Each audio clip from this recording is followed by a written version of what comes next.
Recently, Secretary of State Marco Rubio announced in a statement that the Belarusian government agreed to release 3 political prisoners. Andrei Kuznechik, a journalist with Radio Free Europe, Radio Liberty's Belarus service, and 56-year-old U.S. citizen Nikolai Shugayev.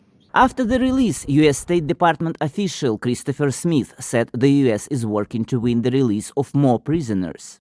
But Kenneth Yalovitz, a former U.S. ambassador to Belarus, isn't optimistic the release is part of any big change in Belarusian policy.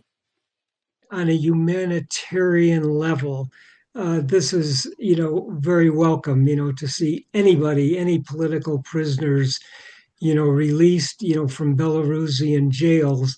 That's a step forward.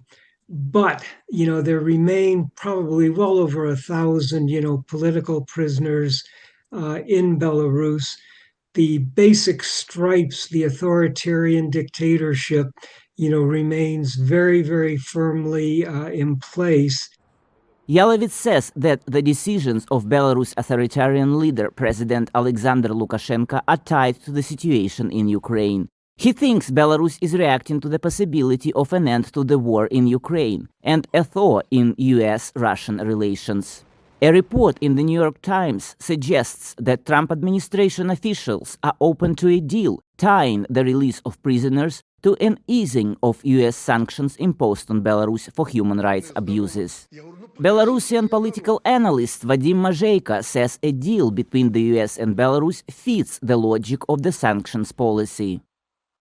I believe it's a clear illustration of how sanctions work. If Minsk is ready to make concessions, release political prisoners in exchange for easing of sanctions, it's the result of successful pressure. Historian and political analyst Alexander Friedman agrees that sanctions have worked, but also doubts that any deal with the US could move Belarus closer to the West. Lukashenko would not be averse to a deal with the US at all. But there's of course the Russian factor. Even if Lukashenko wants to come to an agreement with the US, will Russia allow him to do it?